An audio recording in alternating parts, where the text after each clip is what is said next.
Great. So welcome. Today we are starting our One Night Stand series for the year 2021. We are starting with a really wonderful painter. His name's William Hawkins. Now, William Hawkins is someone who many of you know who are in the room. I see you, I recognize you.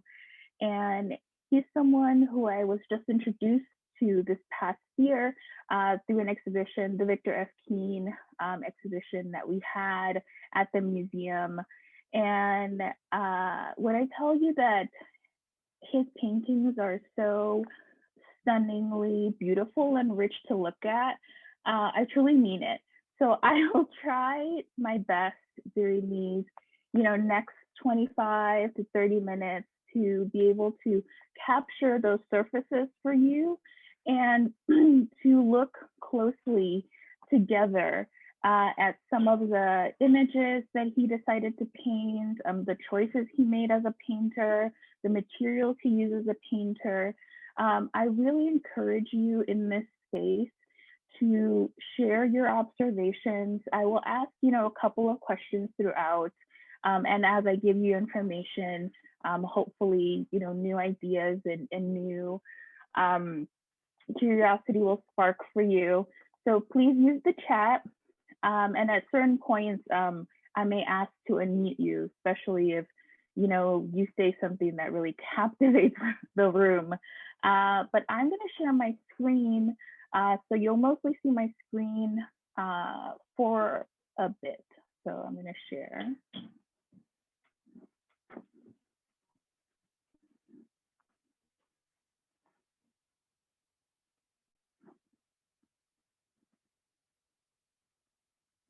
Okay.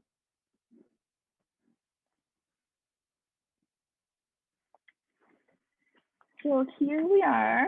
Here we have a photograph of William Hawkins with one of his paintings here that is very actually culturally relevant currently, since everyone's thinking about Baby Yoda recently, and Star Wars and new shows and things like that. But one of the things that I really love about this photograph is that it captures the scale of the work. The paintings have this really large quality, and this one in particular, actually, even just looking at the photograph, the surface, is reflective in a way.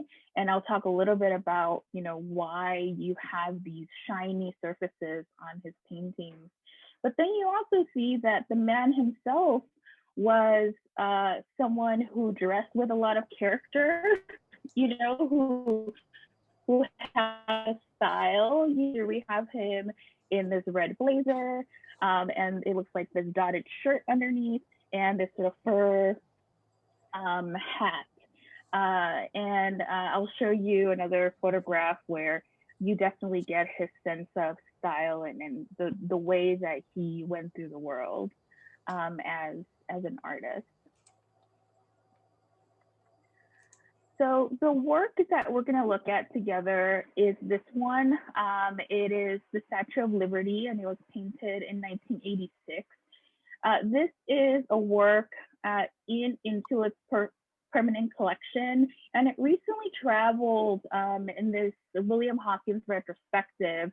So we're happy to have it back at the museum, and we have a really nice high quality image of the work, so I'll be able to get a little bit closer into the details of the painting. Before I talk any more about the details or go further into depth, I would love it if in the chat you put some of the observations you're making. What are you noticing? What are some of the details in this painting? What does this make you wonder? So I'll give you a minute to type in the chat, and it'll give me an idea of where your eyes are landing.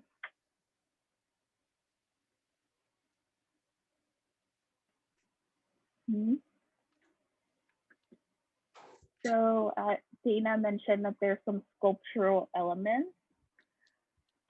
Definitely there's the symbolism of patriotism. We have this flag right here, which, you know, also is a sculptural element. Perhaps a sense of national pride. I mean, whenever there is a flag, that's one of the meanings that we can make from the work. Yeah, we have these houses, and there are various different types of houses. In the foreground, we have these three smaller red roof houses that are, you know, placed a little bit off kilter, you know, and they all have different levels or different grounds that you have. And then you have this in the middle here, and then you have the cityscape back in the background. Yeah, so Joshua, and I think Phyllis is also getting to this, that here on the right side of the painting, there are these other elements, other symbols that recall other countries. So France for this airplane here, and then British with two SHs, which makes me think a little bit like it's like British, like there's like a kind of playful quality to the writing here. Now, this airplane right here, I had to look it up because it was too particular, and I was like, that must be an actual thing. And it was the Concorde Supersonic, which first flew in 1969. And if you'll notice here, it says France, and then it also, you know, to recall something that someone else said of these sort of patriotic colors, it just so happens that the colors of the French flag are also red, white, and blue, you know, so there is a little bit of the play here. Now, let me ask you a question. When we have this British ship and we have this French Concorde Supersonic, and then we have the Statue of Liberty, what is it making you think? Does it make you recall perhaps something about our American history?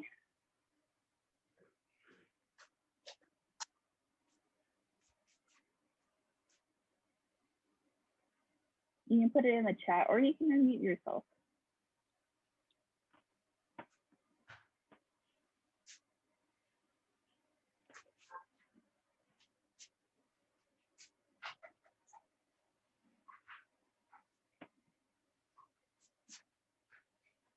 It was a little quiet today. That's okay. So the Statue of Liberties, I believe, was a gift from the French. And the beginning of our country were these, you know, French colonies, which, you know, then you had the American Revolution, and then we had America. So when I was looking at this painting, I wasn't looking for those symbols, but knowing from the way that Hawkins worked and the type of research that he would do, he would have this suitcase that had all sorts of ephemera. It would have postcards, it would have clippings, it would have different photographs, and he would put a lot of these symbols together and use these inspirations from these images. And here he's deciding to put them all together. Yeah, so Devaselli is sharing that the Concorde was supersonic transport because it traveled faster than the speed of sound. And I believe it was still flying up until the 2010, about 2010 or so, when I was reading. So the other thing that I want to ask you is, what are some of the materials you're noticing here? And I can get into some of his materials, but I'd love for you to first kind of look at them. And actually, you know what I'm going to do? I'm going to escape from here so we can actually, so we can actually look at this painting a little bit up close.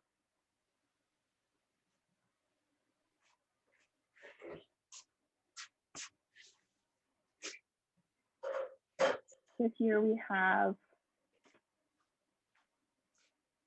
the Statue of Liberty.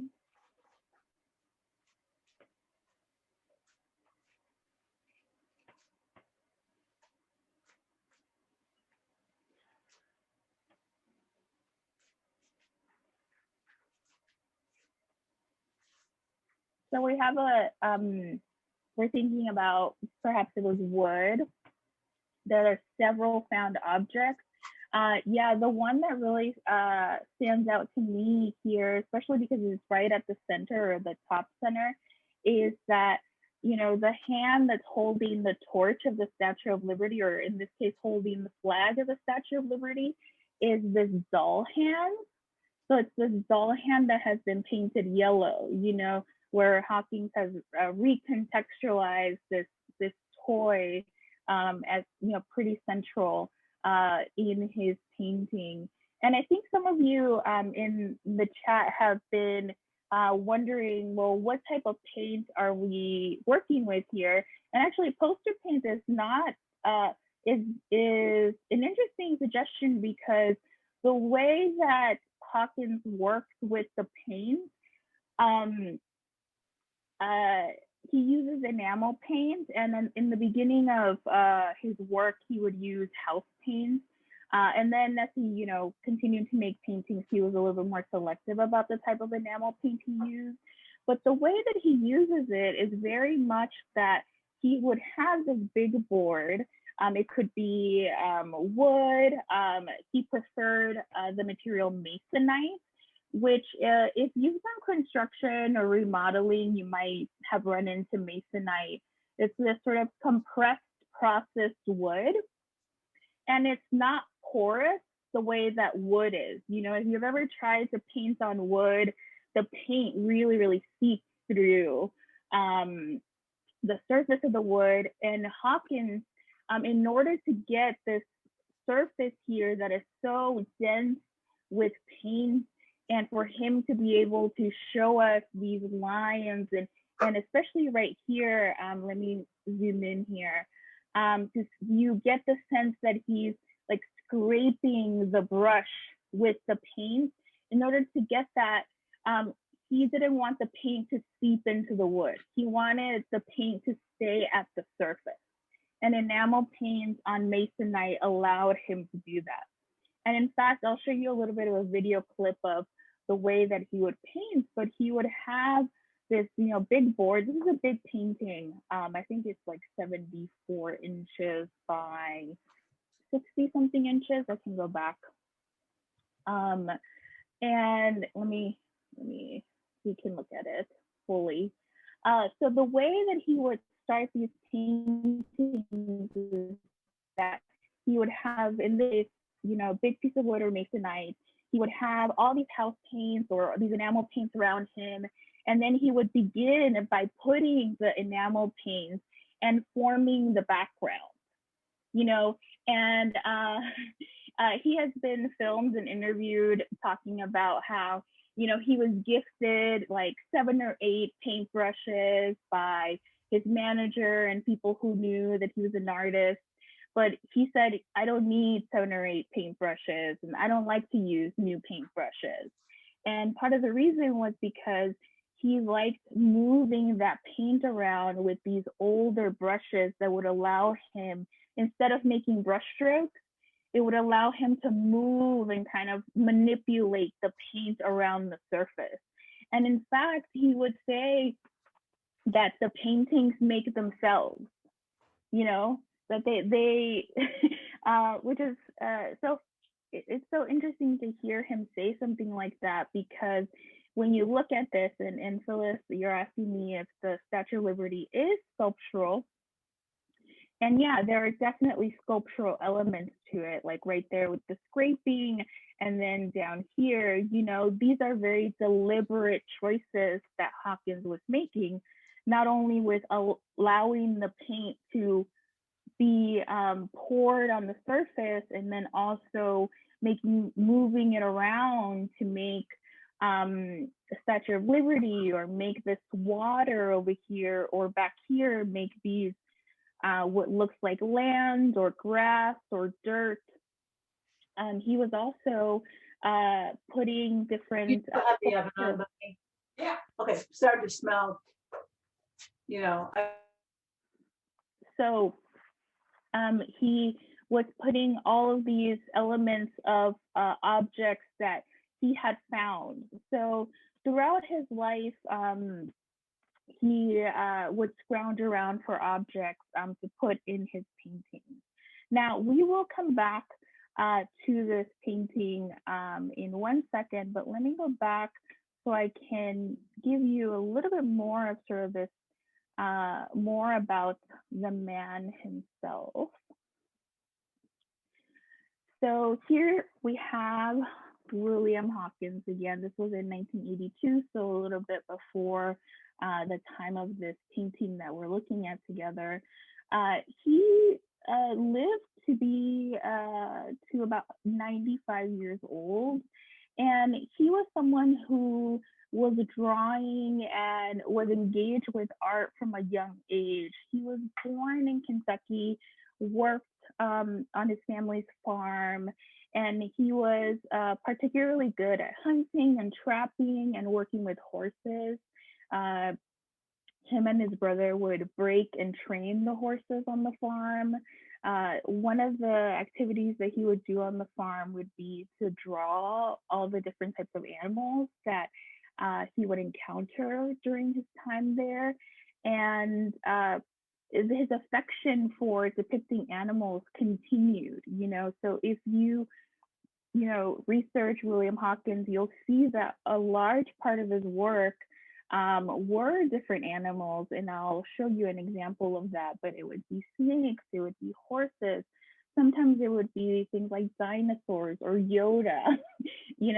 Sometimes they would be imagined or sort of popular culture animals or creatures. He was quite a character in the neighborhood. He had this car that he painted, like he painted the interior.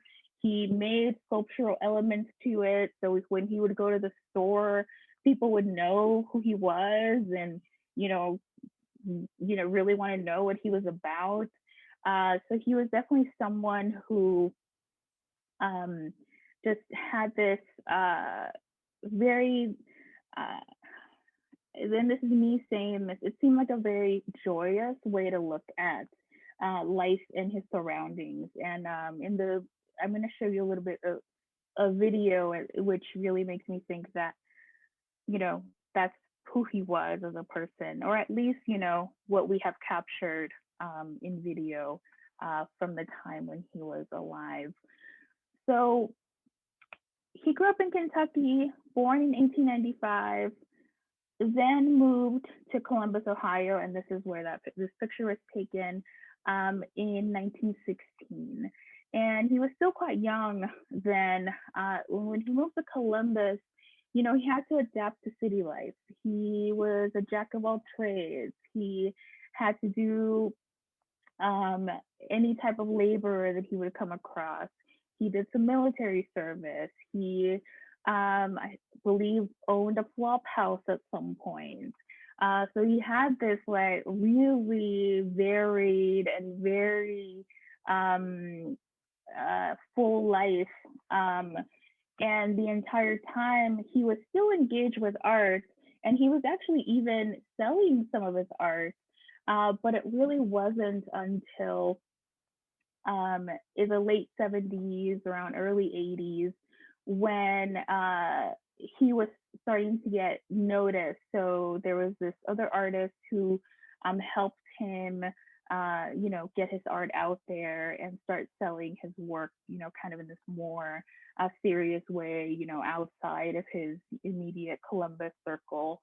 And I mentioned that because, he was a self-taught artist, and he talks a lot about how he was born to be an artist. The only person who could make art like him was him. And he was very much someone who believed in the work that he made. He wanted the work to be bought, and he knew what his audience wanted. One of the interesting details about his life is that about 70% of the work that he created was these big monumental buildings or statues, such as the Statue of Liberty, because the people who would buy his work were really curious and interested in owning that type of work from him. So, he was very tuned in with his market, and he wanted it to be bought. And once it was out the door and it was bought, he moved on.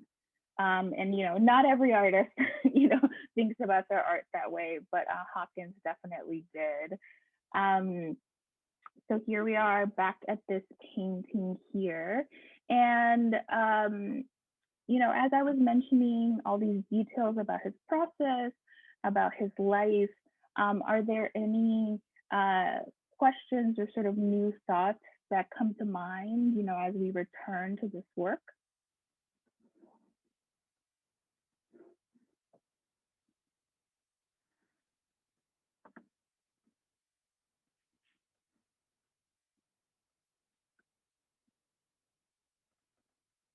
I'm catching up on the chat. The texture in these paintings is something that I really wish that if we were in person, I would be the educator in the gallery that would be like encouraging to, almost put your nose into the painting. Just don't worry, Allison, I wouldn't make them touch because the surface of them, because of the enamel paint, do have this reflective quality to them. And they almost have this this like almost like plastic texture on top of them, whereas with oil paint you could manipulate the texture in a different way. Enamel has this very, I guess I don't know what else another way to call it except like shiny.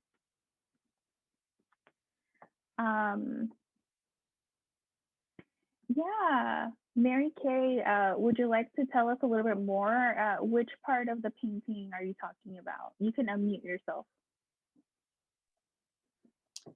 Hi, Paula. Hi, everybody.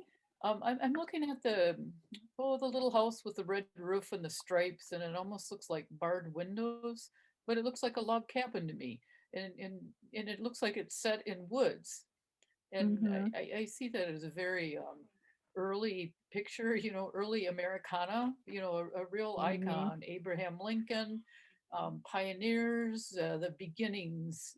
It really symbolizes beginning to me. We had one in our backyard that my dad built, okay? Did you grow up in the Midwest? Yes, Wisconsin. Okay, Wisconsin. Yeah. Okay. Yeah, small town. Thank you, Mary. Yeah. The other thing. Uh-huh. Do you think that the symbolism was so intentional, or was it simply just an artistic elements to fill up the space? I'm inclined to believe that it was very intentional, especially because he uses words here. So, and I'll come back to the log cabin as well, but he uses New York City, right? The Statue of Liberty, islands, New York, France, the British. He definitely uses words in his paintings, and it's often to shine a light on that symbol. And also, if you notice at the bottom in a lot of his paintings, he, especially, the ones he did later on in his career, he put William L. Hawkins and his birthday, and that he was born in Kentucky.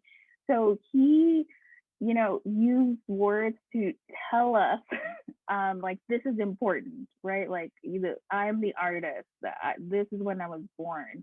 So I'm inclined to believe that the symbolism is very intentional. And to go back to Mary Kay's detail about the log cabin, it's also a little bit out of place because you have this big cityscape in the back, right? We have New York City is like one of the quintessential American cities. And then in the foreground, you also have a different type of style of house. And the ones in the front, and to be honest, I don't know if he was thinking this, but New York was a Dutch colony, so I wonder if, those are perhaps Dutch houses, right? And if you have ever gone to the Brooklyn Museum, there are some of those Dutch houses like in their entirety, in the galleries. Oh yeah, thanks, Joshua. So Joshua is mentioning that the Statue of Liberty is on an island, and these cabins remind him of lighthouse keepers' cottages. So yeah, I mean, thank you, Joshua. I think that actually completely fits this painting as well. He did have his own family. Well, he got married a couple of times, and I think he has something like 20 children. So I'm not exactly sure sort of the trajectory of those families or how close he was with them, especially, as he aged. But he definitely had a family. Thank you. Luminous, reflective. I actually really like the word luminous. In some of the paintings we had at Intuit last year, he used this silver enamel paint, and that was very luminous. You walked up to that painting and you could immediately see that spotlight, that track lighting, kind of reflecting off of it. Yeah, he definitely was in World War I as well. So let's see, in the interest of time, I want to show you, I think quite a few of you are familiar with Hopkins' work, but I picked out these two paintings because it shows a little bit of the same types of ideas being explored. So here you have other buildings, other symbols in Columbus, and he because he kept track of different types of cuttings of the newspaper, different types of images, he was able to in some way archive and research the changes in the city while he was living there. So these paintings also reflect that, the changes of Columbus as a city. And here you also have this very sculptural quality, of this, I believe it's a smokestack here, that extends beyond the painting, but it's also, this sculpture that's, part of the painting here. And then back here, we have this animal, which looks like a tiger of some sort. And one of my favorite parts of researching Hawkins's paintings is that there's this clip that exists out there in the world. I believe it's from around the time that the show Black Folk Art in America was being researched and documented, where he's painting an animal, and the way that he talks about this animal coming to life and this animal, sprouting wings, or this animal, growing ears, he really has this sort of, at least when he was talking, very almost fantastical way that they come together, which makes me think about him saying that, that the paintings make themselves. So here you have this, very playful, and I believe that, even this front here, it's not a super high-res image, but there are also sculptural elements and kind of these collage elements, especially here around the Tusk area. Ken, syrupy is a great way to describe enamel paint. And actually that makes me think that he really preferred, or there's accounts of that he really preferred a certain type of enamel paint where it dried, like the top layer dried, but there was still a wet bottom layer, so he was able to still move that enamel paint around, but it would give like really, really interesting texture, you know? So if you've ever played around with paint and you get like that, or even sometimes like food gets like a film, you know, on top of it, and then you kind of break that film, sort of something similar happens with paint. Damon, in which painting are you asking about the plaster? I'm not sure actually in either of these.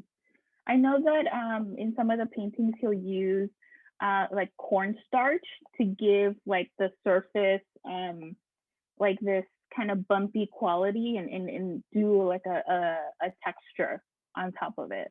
And he would like have like a bin of cornstarch that he would just mix in onto the surface.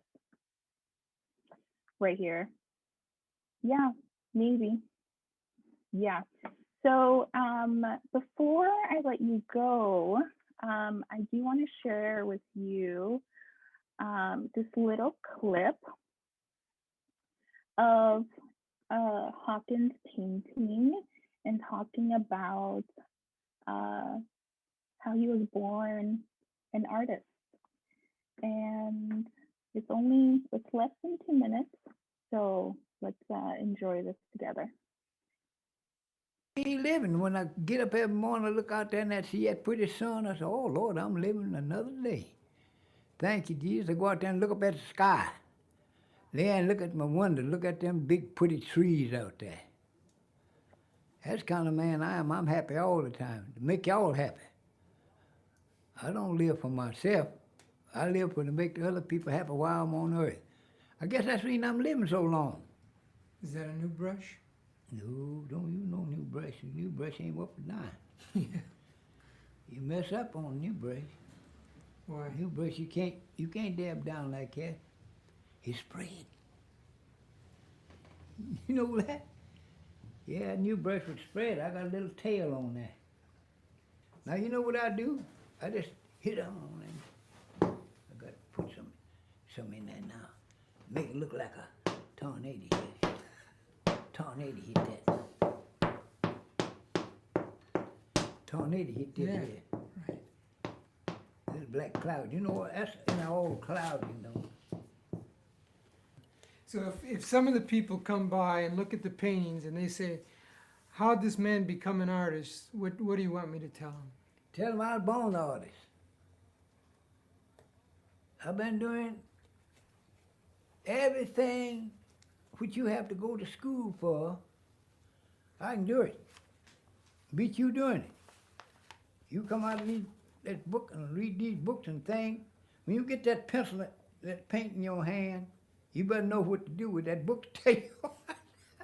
You better know what to do with it. I know what to do with it. So a little bit of Hawkins talking about his paintings. And if you go on YouTube, this is a longer clip. This is about 8 minutes. And there's an even older video from, I believe it's the Ricco Maresca gallery that's maybe around 20 minutes. And then you really do get to see him, you know, bring these paintings to life or see these paintings create themselves. And I hope that if you haven't had a chance to see his work in person, that you're able to.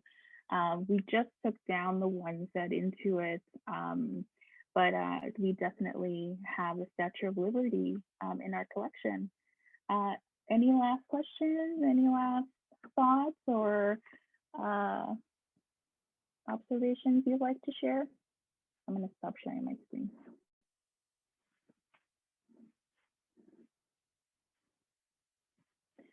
Well, thank you so much for joining us, and I hope to see you next month. We'll be talking about another artist, and I'm so glad to see you again in 2021. Stay safe wherever you are. At least in Chicago, we're thawing, so that's a good thing. And if you are in Chicago, please come visit us. We have time ticketing, and you'll be able to see some of the Victor F. King collection show as it's installed now, and a special George Widener show as well. Have a good night.